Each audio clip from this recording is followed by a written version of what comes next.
Hi hello ನಮಸ್ಕಾರ. ನಾನು ನಿಮ್ಮ ಭಾವನಾ. ಬಾರಿಷ್ ವ್ಲಾಗ್ಗೆ ನಿಮ್ಮೆಲ್ಲರಿಗೂ ಪ್ರೀತಿಯ ಸ್ವಾಗತ. ನಿನ್ನೆ ನಾವು ದೇವರ ದರ್ಶನ ಮುಗಿಸ್ಕೊಂಡು ಊಟ ಮಾಡೋಣ ಅಂತ ಹೊರಟ್ವಿ. ಯಾಕೆ ಅಂದರೆ ಆಲ್ರೆಡಿ 8:45 ಆಗೋಗಿತ್ತು. ನಮ್ಮಿಬ್ರಿಗೂ ತುಂಬ ಹಸಿವಾಗ್ತಾಯಿತ್ತು. ಇನ್ನೇನು ಮನೆಗೆ ಹೋಗಿ ಅಡುಗೆ ಮಾಡೋದು, ಹೊರಗಡೆನೇ ತಿನ್ನೋಣ ಅಂತ ನನ್ನ ಹಸ್ಬೆಂಡು ಒಂದು ಫುಡ್ ಕಾರ್ಟ್ ಹತ್ರ ಕರ್ಕೊಂಡೋದ್ರು. ಆ್ಯಂಡ್ ಆ ಫುಡ್ ಕಾರ್ಟ್ ಹತ್ರ ಹೋಗಿದ ತಕ್ಷಣ ನಾನಿಲ್ಲಿ ನೋಡಿದ್ದು name of the food cart ಅದು ತುಂಬ ಅಟ್ರ್ಯಾಕ್ಟಿವ್ ಆಗಿತ್ತು. ಅದೇನೆಂದರೆ ಮಿಡ್ ನೈಟ್ ಬೈಟ್ಸ್ ಅಂತ. ಆ್ಯಂಡ್ ಇಲ್ಲಿ ಏನೇನು ಸಿಗುತ್ತಪ್ಪ ಅಂದರೆ ಶಾವಿಗೆ ಬಾತ್ ಸಿಗುತ್ತೆ, ಇಡ್ಲಿ ವಡ, ಪಲಾವ್ ಮತ್ತು ಮಸಾಲೆ ದೋಸೆ. ಸೊ ಈ 3 ಹೋಮ್ಲಿ ಫುಡ್ ಆಗಿರೋದ್ರಿಂದ ಆ್ಯಂಡ್ ಹೆಲ್ದಿ ಕೂಡ ಇರುತ್ತೆ ಆ್ಯಂಡ್ ಯಾವುದೇ ರೀತಿ ಜಂಕ್ ಇರಲ್ಲ.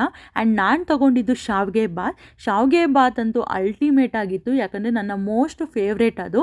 ಇಲ್ಲಿ ಹೈಲೈಟ್ ಏನಂದರೆ ಶಾವಿಗೆ ಬಾತ್ಗೆ ಮತ್ತು ಚಟ್ನಿಗೆ ಕಾಂಬಿನೇಷನ್ ತುಂಬ ಟೇಸ್ಟಿಯಾಗಿತ್ತು. ನಾನು ನನ್ನ ಹಸ್ಬೆಂಡ್ ಇಬ್ಬರೂ ಶೇರ್ ಮಾಡಿದ್ವಿ.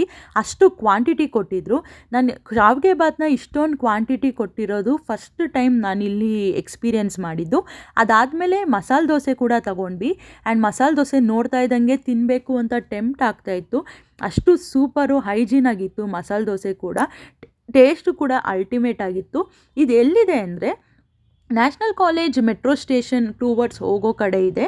ಆ್ಯಂಡ್ ಇದು ಯಾವ್ಯಾವ ಟೈಮಲ್ಲಿ ಓಪನ್ ಆಗಿರುತ್ತೆ ಅಂದರೆ ಈವ್ನಿಂಗ್ 8:30 ಮಿಡ್ ನೈಟ್ 12 ಇರುತ್ತೆ. ನೀವೇ ನೋಡ್ಬೋದು, ಹೆಸರೇ ಮಿಡ್ ನೈಟ್ ಬೈಟ್ಸ್ ಅಂತ ಇಟ್ಟಿದ್ದಾರೆ ಫುಡ್ ಕಾರ್ಟ್ಗೆ. ಸೊ ಯಾರ್ಯಾರು ಈವ್ನಿಂಗ್ ಟೈಮ್ಸು ನಿಮಗೆ ಹೋಮ್ಲಿ ಫುಡ್ ಕ್ರೇವಿಂಗ್ಸ್ ಆಗುತ್ತೆ ಅವರೆಲ್ಲ ಇಲ್ಲಿ ಬಂದು ಊಟ ಮಾಡ್ಬೋದು ಅಥವಾ ತಿನ್ಬೋದು. ಆ್ಯಂಡ್ ಇಲ್ಲಿ ಕುತ್ಕೊಳ್ಳೋಕ್ಕೂ ಕೂಡ ಚೇರ್ಸ್ಗಳಿವೆ ಆ್ಯಂಡ್ ನಿಂತ್ಕೊಂಡು ಕೂಡ ತಿನ್ಬೋದು. ಆ್ಯಂಡ್ ಇಲ್ಲಿ ಯಾವುದೇ ರೀತಿ ಟ್ರಾಫಿಕ್ ಜಾಮ್ ಆಗಲ್ಲ. ರೋಡ್ ಸೈಡಲ್ಲಿದ್ರೂ ಪಾರ್ಕಿಂಗ್ ಕೂಡ ಫೆಸಿಲಿಟಿ ಇದೆ. ಆರಾಮಾಗಿ ನಾವು ನಿಂತ್ಕೊಂಡು ಏನು ಬೇಕೋ ಅದನ್ನು ತಿನ್ಬೋದು. ಆ್ಯಂಡ್ ಇಲ್ಲಿ ನನಗೆ ಇನ್ನೊಂದು ಇಷ್ಟ ಆಗಿದ್ದು ಏನಪ್ಪ ಅಂದರೆ ಹೈಜೀನ್. ಎಲ್ಲರೂ ಕೂಡ ನಮಗೆ ಸರ್ವ್ ಮಾಡಬೇಕಾದ್ರೆ ಅವರು ಕೈಗೆ ಗ್ಲೌಸ್ ಹಾಕ್ಕೊಳ್ತಾ ಇದ್ರು.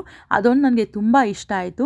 ಆ್ಯಂಡ್ ಈ ಕಾರ್ಡ್ನ ಓನರು ಅವರೇ ಪರ್ಸ್ನಲ್ಲಾಗಿ ಮತ್ತು ಖುದ್ದಾಗಿ ನಿಂತು ಅವರು ಕೂಡ ಸರ್ವ್ ಮಾಡ್ತಾಯಿದ್ರು. ಎಲ್ಲರಿಗೂ ರೈಟ್ ಕ್ವಾಂಟಿಟಿ ಹೋಗ್ತಾ ಇದೆಯಾ, ಎಲ್ಲರಿಗೂ ಆನ್ ಟೈಮ್ ಸರ್ವ್ ಮಾಡ್ತಾ ಇದ್ದಾರಾ ಅಂತ ಅವರೇ ಖುದ್ದಾಗಿ ನಿಂತ್ಕೊಂಡು ಎಲ್ಲರಿಗೂ ನೋಡ್ತಾಯಿದ್ರು. ಆ್ಯಂಡ್ ನನಗೂ ಕೂಡ ರಿವ್ಯೂಸ್ನ ಕೇಳಿದ್ರು. ನಾನು ಕೂಡ ತುಂಬ ಚೆನ್ನಾಗಿದೆ ಅಂತ ರಿವ್ಯೂ ಮಾಡಿದ್ರಿ. ಸೊ ಈ ವ್ಲಾಗ್ನ ನಿಮ್ಗೆಲ್ಲರಿಗೂ ಇಷ್ಟ ಆಗಿದ್ದರೆ ಸಬ್ಸ್ಕ್ರೈಬ್ ಮಾಡಿ, ಲೈಕ್ ಮಾಡಿ ಹಾಗೂ ಶೇರ್ ಮಾಡಿ.